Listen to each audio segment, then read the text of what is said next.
Hello दोस्तों। तो स्वागत है आप सभी का मेरे यूट्यूब चैनल पे और उम्मीद करता हूँ आप सभी लोग बहुत ही अच्छे होंगे। और आज मैं आप लोगों को दिखाने वाला हूँ जेवर लिंक एक्सप्रेसवे का वर्क प्रोग्रेस। तो अपनी कुर्सी की पेटी बांध लीजिए और चलिए मेरे साथ इस छोटे से सफ़र पे, जहाँ हम देखेंगे इस एक्सप्रेसवे पे कितना काम हुआ है और कब तक ये एक्सप्रेसवे बन के तैयार हो जाएगा। इस एक्सप्रेसवे को बनाया जा रहा है जेवर में बनाए जाने वाले इंडिया के सबसे बड़े एयरपोर्ट नोएडा इंटरनेशनल एयरपोर्ट या फिर जेवर एयरपोर्ट से फरीदाबाद को एक डायरेक्ट कनेक्टिविटी देने के लिए, क्योंकि अभी फरीदाबाद से इस एयरपोर्ट तक पहुंचने के लिए कोई भी डायरेक्ट रोड कनेक्टिविटी नहीं है। और यहाँ से जेवर तक पहुंचने में अभी लोगों को लगभग 1.5 से 2 घंटे लग जाते हैं, जो कि अभी या तो वाया बल्लभगढ़ पलवल होते हुए है या फिर नोएडा ग्रेटर नोएडा होते हुए वाया यमुना एक्सप्रेसवे के थ्रू है। एंड इन दोनों ही केसेस में लोगों को इस 30 से 35 किलोमीटर के डिस्टेंस को कवर करने के लिए 60 से 80 किलोमीटर घूम के जाना पड़ता है। तो सॉल्यूशन ये था कि एक ऐसा कॉरिडोर बनाया जाए जो कि कनेक्ट करे फरीदाबाद को डायरेक्ट जेवर से और लोगों को एक फास्टेस्ट, स्मूथ और सीमलेस ट्रांसपोर्ट कनेक्टिविटी दिया जा सके। तो इसलिए इस एक्सप्रेसवे का कंस्ट्रक्शन स्टार्ट किया गया।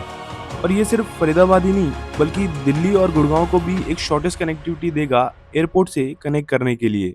गुड़गांव के लोग सोनावाला दिल्ली मुंबई एक्सप्रेसवे का इंटरचेंज और दिल्ली के लोग डीएनडी फ्लाईवे वाला दिल्ली मुंबई एक्सप्रेसवे का इंटरचेंज लेते हुए बल्लभगढ़ के सेक्टर 65 वाले जेवर एक्सप्रेसवे इंटरचेंज पे पहुंच सकते हैं और वहां से ये जेवर एक्सप्रेसवे लेते हुए बहुत ही इजीली एयरपोर्ट को एक्सेस कर सकते हैं। एंड इन एक्सप्रेसवेज के बन जाने की वजह से चाहे वो दिल्ली मुंबई एक्सप्रेसवे हो या फिर जेवर एक्सप्रेसवे, अब लोगों को हार्डली 1 घंटा लगेगा दिल्ली या फिर गुड़गांव से जेवर एयरपोर्ट तक पहुंचने में। तो ये एक्सप्रेसवे स्टार्ट होता है फरीदाबाद या फिर बल्लभगढ़ में सेक्टर 65 के पास दिल्ली मुंबई एक्सप्रेसवे पे और एंड होता है यूपी के दयानंदपुर गांव के पास या फिर जेवर के पास जेवर एयरपोर्ट में। और ये टोटल 31 किलोमीटर लंबा 6 लेन एक्सेस कंट्रोल एक्सप्रेसवे होने वाला है, जिसको कि फ्यूचर में 8 लेन तक अपग्रेड किया जा सकता है। और इस पे हमें interchanges Delhi Mumbai expressway, eastern peripheral expressway और यमुना एक्सप्रेसवे पे देखने को मिलेंगे, जिसमें क्रॉस करने वाला है आगरा कैनाल को, इंडियन रेलवेज की डेडिकेटेड फ्रेट कॉरिडोर की लाइन को और यमुना रिवर को। और आप लोग देखने वाले हैं यमुना रिवर तक का हरियाणा के हिस्से में पड़ने वाले इस एक्सप्रेसवे के सेक्शन का वर्क प्रोग्रेस। और हम लोग स्टार्ट करेंगे बल्लभगढ़ में सेक्टर 65 के पास दिल्ली मुंबई एक्सप्रेसवे से, जहां पे इसका इंटरचेंज बनाया जा रहा है, और चलेंगे यमुना रिवर तक और देखेंगे अभी तक इस पे कितना काम हुआ है। तो चलिए स्टार्ट करते हैं इस वीडियो को। लेकिन वीडियो में आगे बढ़ने से पहले यदि आप लोगों को ये वीडियो अच्छी लग रही हो तो इसे एक लाइक ज़रूर दें, क्योंकि इन वीडियोस को बनाने में काफ़ी मेहनत लगती है और आप लोगों का एक लाइक मुझे मोटिवेट करता है ऐसे और नए नए वीडियोस बनाने और आप लोगों तक पहुंचाने के लिए। तो स्टार्ट करते ही ये है वो इंटरचेंज जो हमें बल्लभगढ़ में सेक्टर 65 के पास दिल्ली मुंबई एक्सप्रेसवे पे बनते हुए नजर आता है। आप देखेंगे इस इंटरचेंज पे सभी एंट्री एग्जिट पॉइंट्स के फ्लाईओवर्स के बेसिक स्ट्रक्चर्स रेडी कर लिए गए हैं। बस ये जो आगरा कैनाल के ऊपर ब्रिज बनाया जा रहा है उससे इनको कनेक्ट करने का काम बाकी रहता है।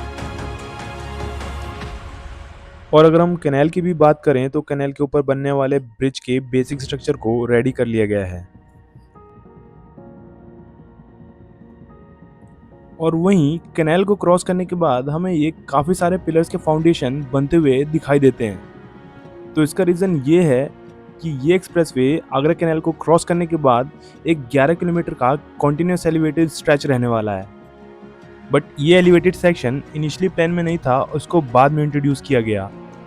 और ऐसा इसलिए किया गया क्योंकि ये एक्सप्रेसवे फरीदाबाद मास्टर प्लान के तहत आने वाले एक ऐसे जोन से होकर गुजरता है जो कि फ्यूचर में एक high density urban planning zone होने वाला है। और फ्यूचर में ये एक्सप्रेसवे इस जोन की अर्बन प्लानिंग में कोई बॉटलनेक न बने, इसलिए इस एक्सप्रेसवे को एलिवेटेड रखने का डिसीजन लिया गया। बट कुछ भी कहो, इस जगह पे आके ये एक्सप्रेसवे बहुत ही शानदार दिखने वाला है। खेतों में से गुजरता हुआ 11 किलोमीटर का एलिवेटेड सेक्शन, जिसके ऊपर से आप 120 की रफ्तार में फर्राटे भर रहे होंगे। और ये जो आपको सामने दिखाई दे रहा है वो इंडियन रेलवेज की डेडिकेटेड फ्रेट कॉरिडोर की रेल लाइन है, जिसको कि ये एक्सप्रेसवे क्रॉस कर रहा है। और आप यहाँ पे देख सकते हैं कि आरओबी बनाने के लिए पिलर्स को रेडी कर लिया गया है।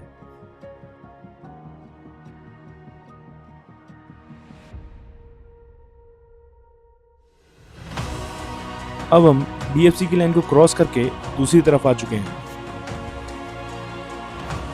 तो क्योंकि ये सेक्शन एलिवेटर रहने वाला है, तो आप देख सकते हैं आपको दूर तक सिर्फ पिलर्स ही दिखाई दे रहे होंगे।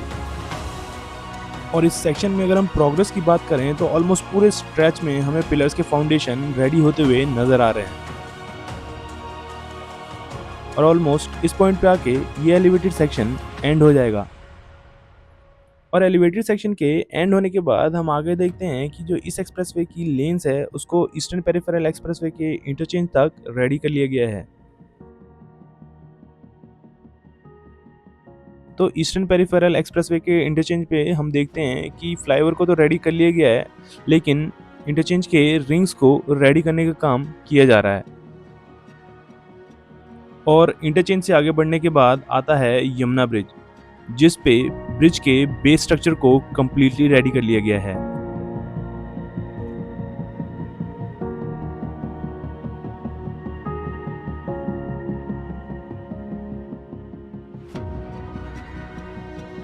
तो उम्मीद करता हूँ ये वीडियो देख के आप लोगों को इस एक्सप्रेसवे के कंस्ट्रक्शन प्रोग्रेस का एक अंदाज़ा लग गया होगा। हालांकि इस एक्सप्रेसवे पे काम की रफ्तार काफ़ी अच्छी है, बट कई सारे अभी ऐसे मेजर इंटरसेक्शंस या फिर पॉइंट्स है जहाँ पे अभी काम काफ़ी अच्छा खासा किया जाना बाकी है। जैसे कि बल्लभगढ़ में बनने वाला इंटरचेंज, आगरा कैनाल के ऊपर बनने वाला ब्रिज, ईस्टर्न पेरिफेरल एक्सप्रेसवे का इंटरचेंज, DFC को क्रॉस करने वाला ROB और 11 किलोमीटर का जो एलिवेटेड स्ट्रेच है वो। इन सबको देखते हुए मुझे ऐसा लगता है कि अभी इसको 1 से 1.5 साल तक का टाइम लग जाएगा कंप्लीट होने में। तो कैसा लगा आप लोगों को ये वीडियो, मुझे कमेंट करके ज़रूर बताएं। और यदि आप लोगों को ये वीडियो अच्छी लगी हो तो इसे एक लाइक देना ना भूलें। मिलते हैं किसी और नए वीडियो में ऐसे ही किसी और नए अपडेट के साथ। तब तक के लिए वीडियो देखने के लिए धन्यवाद।